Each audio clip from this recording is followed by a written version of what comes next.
I'm thrilled to hand over to Elliot Bolton, research engineer at the Stanford Center for Research on Foundation Models.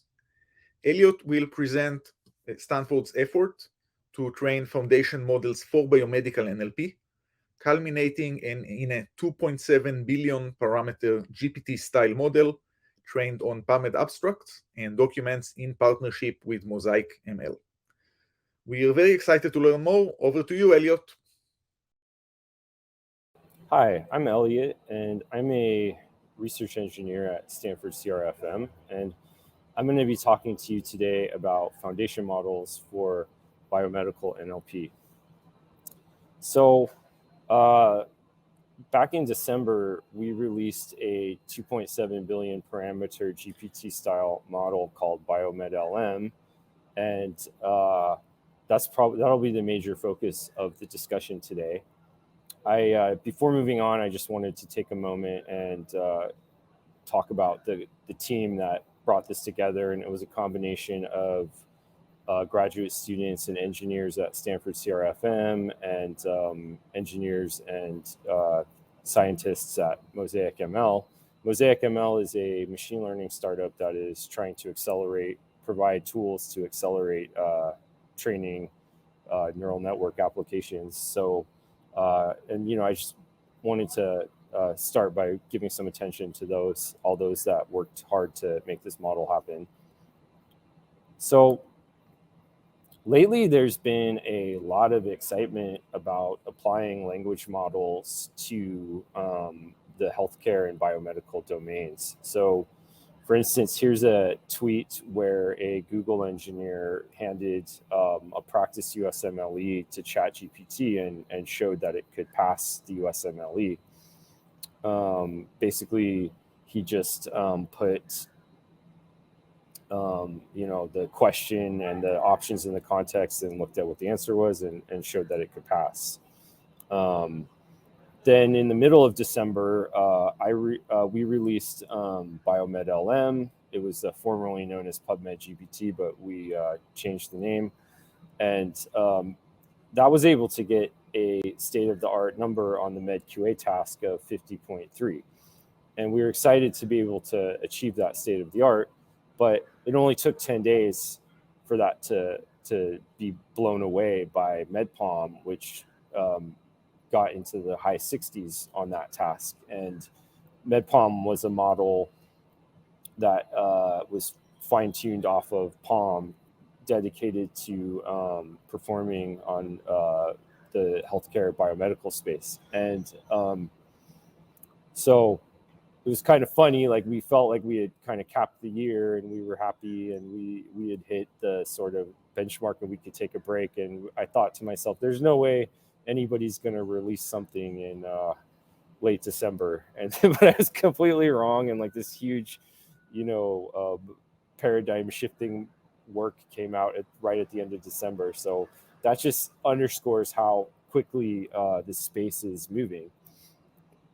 And then moving into January, just everyone has been increasingly talking about these language models and what can you do with them. And lo and behold, it just keeps coming and coming. By March 2023, there was a huge day where both a new MedPalm 2 came out from Google and GPT-4 was released by OpenAI. So those were both major developments in this space, and both of these models have demonstrated just extraordinary new capabilities in this space. So the task that we've been very interested in as we've been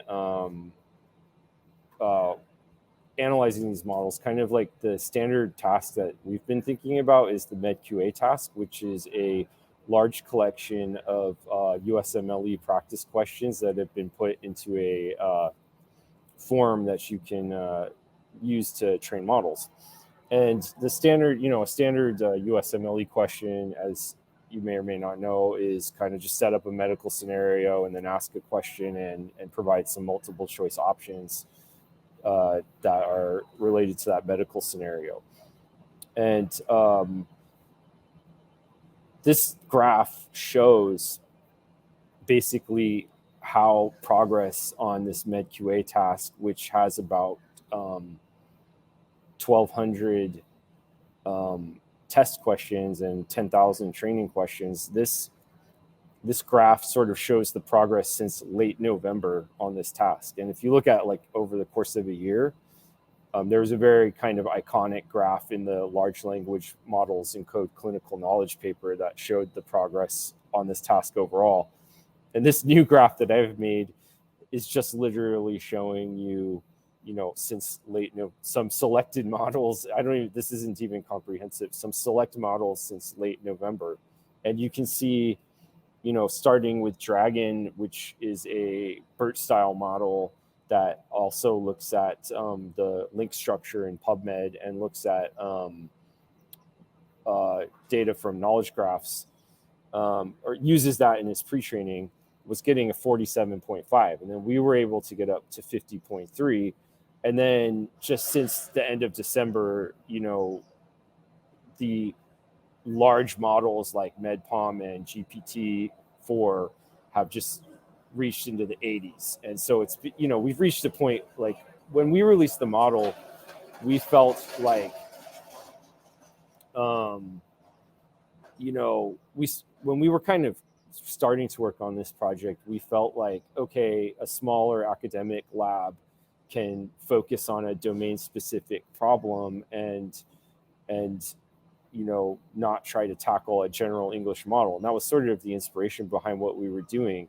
And we felt good about, as you can see, like the first two entries in this graph, the state of the art at the time was still sort of these academic lab models that were focused on, really being domain specific. But then, since late December, it's just the large corporate models have been really fine-tuned to perform well on these tasks. And they're just like producing results that I'm skeptical you could get that close to with models as small as academic labs can work with. But anyway, I felt this graph really kind of just shows the stunning progress from late November to the end of March. And as we were making the model, like MedQA was really the task we were focused on. So I've spent some time thinking about it, and I thought I could share a few caveats about biomedical and healthcare question answering.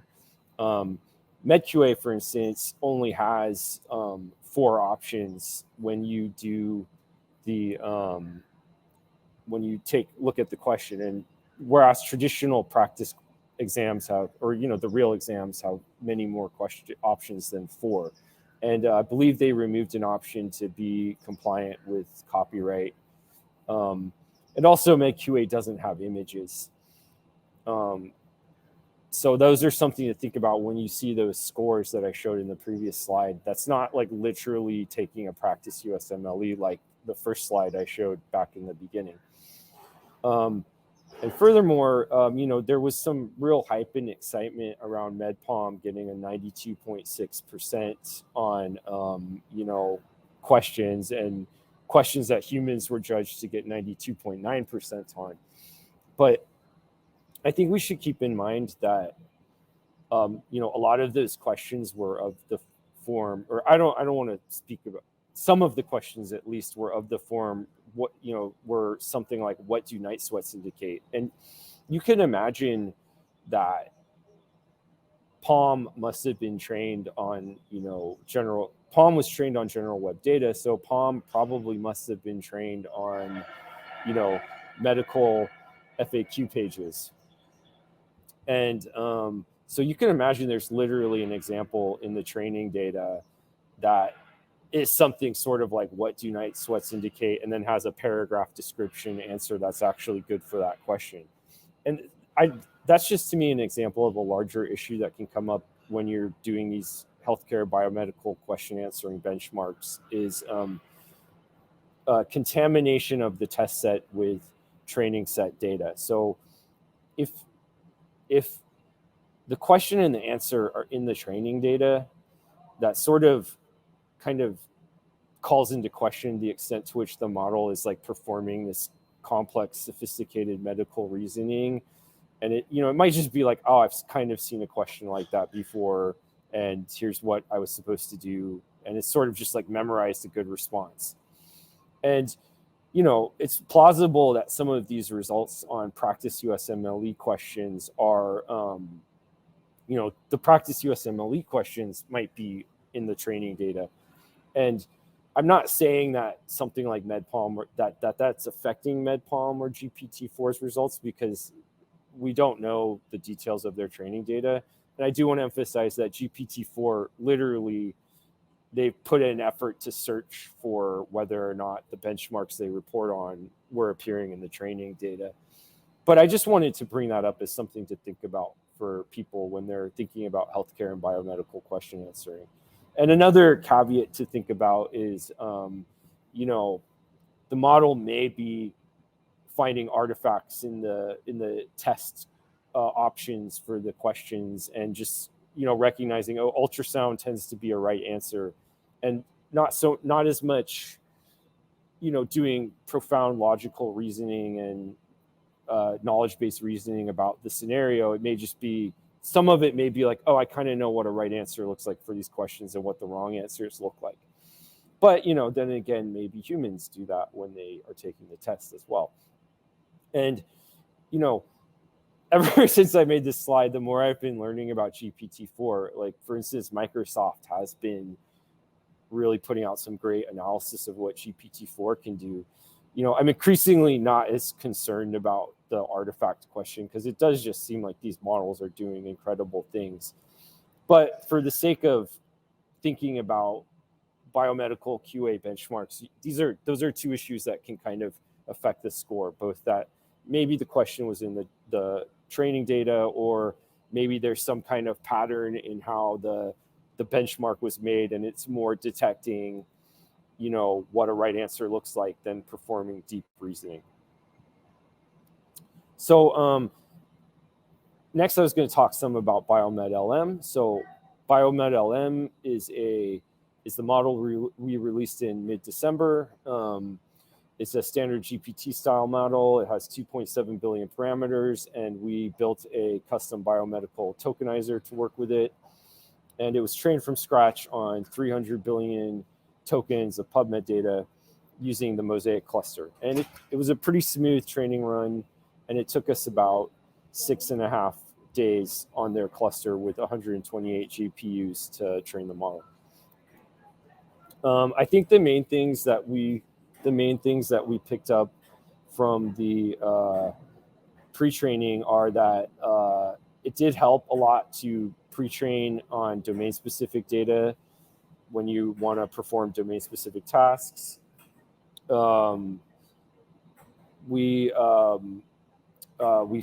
feel there's also increased performance for the domain-specific tasks when you use the domain-specific tokenizer. And there was, we did, you know, something we were thinking about when we were training the model is, you know, these models are usually trained on like huge data sets like the pile. So one thing we were concerned about is, will the PubMed is like vastly smaller than the pile. So it's, you know, it's a lot less. So what, you know, whereas when you're training these models on like the pile, you'll do 1 or 2 passes through the data at most. We ended up doing something like 8 passes through PubMed, and we weren't sure, you know, is there just a point of where it isn't worth doing? But we did see continued progress as we did even 8 passes on PubMed. So we did see the perplexity on the evaluation sets going down, even all the way through 300 billion tokens. Things were still getting better all the way up to the end. So that was a good sign. One of the key details of the Biomed LM tokenizer is that it was trained on the PubMed abstracts. And an advantage of using a domain-specific tokenizer is that you can really have tokens for domain-specific vocabulary. And that's useful because you can share information. You can kind of pool the information about domain-specific vocabulary into the token instead of spreading it out across multiple potentially non-biomedical related tokens. So if you look at this table, you can see that there is, you know, for a word like chromatography, it gets split up into chrome and atography, or, you know, even, you know, GATA gets split into G and ATA. And that means that for the GATA token, in the Biomed case, it's putting all the information about that term into just that term. But the standard English GPT-2 tokenizer is like storing a bunch of the information about that term in the G token. And like every word that starts with G that ends up getting tokenized with the capital G being split is going to be shared with that. So, I mean, I think it's reasonable to expect that this can boost performance. And this table kind of shows sort of a lot of, you know, some examples of terms that will be kept whole as a token if you use a more biomedical specific tokenizer instead of using an English tokenizer.